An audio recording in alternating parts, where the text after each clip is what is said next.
राधे राधे सभी को। अपन अपने चल रहा था पार्ट ऑफ स्पीच, उसी में अपन पढ़ रहे थे नाउन। और नाउन के अपने दो मेन भाग हुए थे, कंक्रीट और एब्स्ट्रैक्ट नाउन।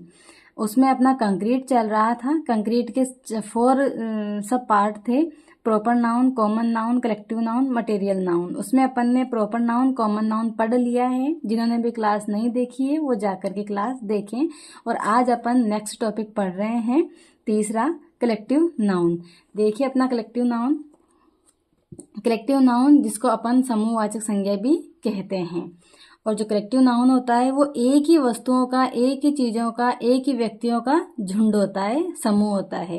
अलग अलग प्रकार के व्यक्ति या अलग अलग प्रकार की वस्तुएं, व्यक्ति, जानवर, इनको मिला करके अपन उसको समूह नहीं कह सकते। एक ही प्रकार की होनी चाहिए, चाहे वस्तुएं हो, चाहे जानवर हो, चाहे व्यक्ति हो, सब एक ही कैटेगरी के होने चाहिए। देखिए, एक ही प्रकार के व्यक्ति या वस्तुओं के समूह को ही अपन कलेक्टिव नाउन कहते हैं। समूहवाचक संज्ञाएं प्राय एकवचन होती है और उनके साथ एकवचन क्रिया आती है। यानी कि जो अपन समूहवाचक संज्ञा पढ़ेंगे उसमें सब एक ही प्रकार के व्यक्ति और एक ही प्रकार की वस्तुएं होती है, तो स्वाभाविक सी है कि वो सब एकवचन में आएगी और उनके साथ एकवचन क्रिया ही प्रयोग करी जाती है। सेकेंड है अपना, जब कलेक्टिव नाउन पूरे समूह का बोध नहीं कराता है। ये नोटिस करने की बात है कि जब ये जो चीज़ें हैं वो एक ही समूह का बोध कराए है तो वो एक वचन में आएगी। पर जब कलेक्टिव नाउन जो है वो पूरे समूह का बोध नहीं कराता है और समूह के अलग अलग सदस्यों का बोध कराता है तो क्रिया बहुवचन के प्रयोग करी जाती है। एग्जाम्पल से समझेंगे अपन। The committee has decided the matter. Committee, मंडल, समिति हैज डिसाइडेड द मैटर। देखिए, कोई मैटर है उसका निर्णय ले लेती है, यानी कि पूरी कमेटी का एक मत है। सारी कमेटी में तो अलग अलग लोग हैं और एक ही कैटेगरी के लोग बैठे हैं, पर वो सारे के सारे एक मत हैं किसी मैटर पर, तब तो आएगी अपने एक वचन क्रिया। पर जैसे सेकेंड वाला देखेंगे, the committee were divided in their opinion.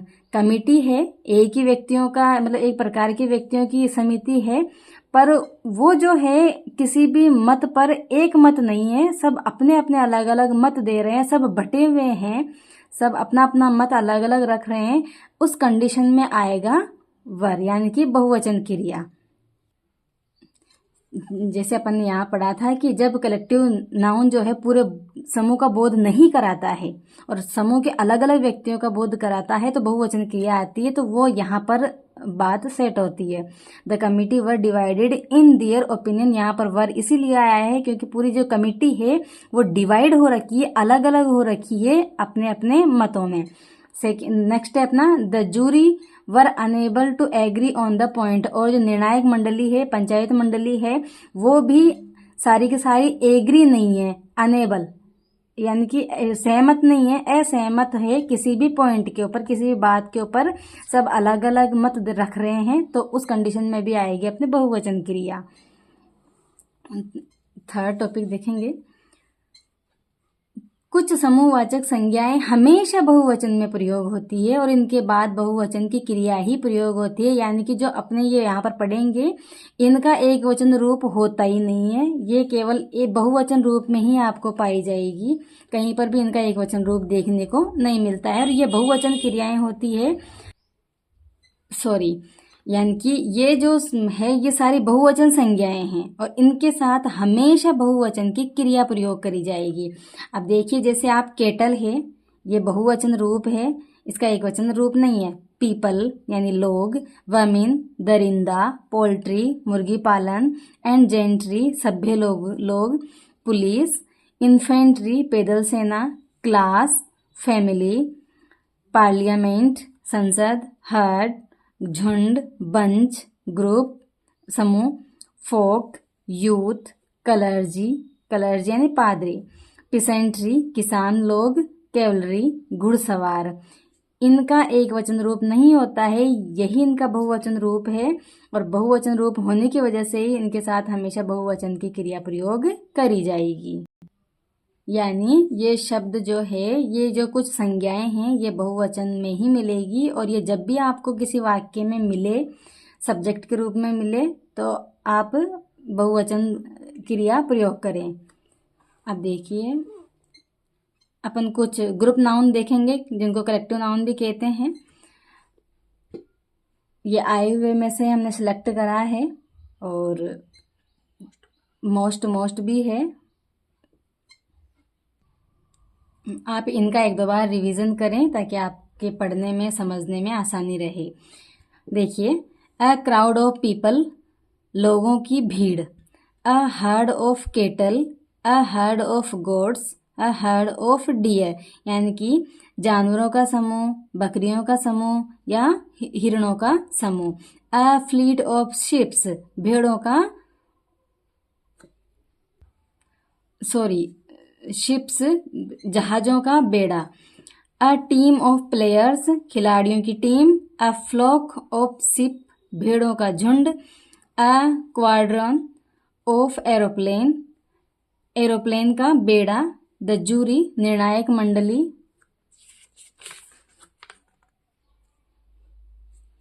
N assembly of persons, लोगों की संसद। एन आर्मी ऑफ सोल्जर्स, सैनिकों की सेना। अ बैंड ऑफ म्यूजिशियन, संगीतकारों का समूह।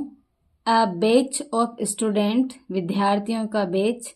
अ बंच ऑफ फ्लावर्स, फूलों का समूह। अ बंच ऑफ ग्रेप्स, अंगूरों का गुच्छा। अ बंच ऑफ कीज, चाबियों का गुच्छा। अ बंडल ऑफ स्टिक्स, लकड़ियों का बंडल, डंडों का बंडल। बंडल ऑफ है, घास की गठरी। बंडल ऑफ क्लॉथ, कपड़ों की गठरी। अ काउंसिल ऑफ मिनिस्टर, मंत्रियों की council. Council of member. A chain of mountain, a chain of events, पर्वतों की श्रृंखला। अ कंपनी ऑफ ट्रेडर्स, व्यापारियों की company. A cluster of trees, a cluster of shrubs, वृक्षों की झाड़ी, वृक्षों का झुंड, झाड़ियों का झुंड। A class of students. A crew of sailors, मल्लाहों का दल। A flight of birds, arrows, flight of birds, flight of arrows, पक्षियों का झुंड, तीरों की बाढ़।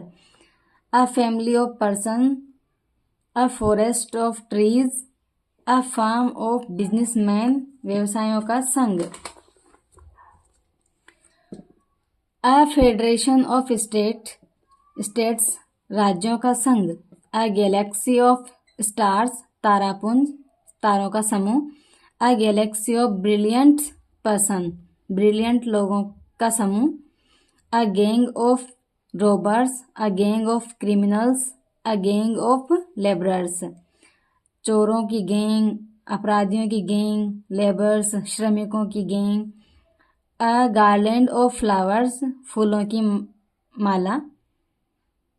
अ ग्रुप ऑफ पर्सन, व्यक्तियों का समूह। A group of islands, island का group. A grove of, a grove of trees, पेड़ों का झुरमुट। अ हाइव ऑफ बीज, मधुमक्खियों का झुंड। ये सब कुछ आए हुए एग्जाम में से सिलेक्ट करे हुए हैं। इनको आप एक दो बार रिवीजन करें और पढ़ने की कोशिश करें ताकि आपके लिए हेल्पफुल रहे, समझने में मदद रहे। वीडियो पसंद आए तो लाइक करें, शेयर करें, सब्सक्राइब करें। Thank you. मिलते हैं नेक्स्ट वीडियो में।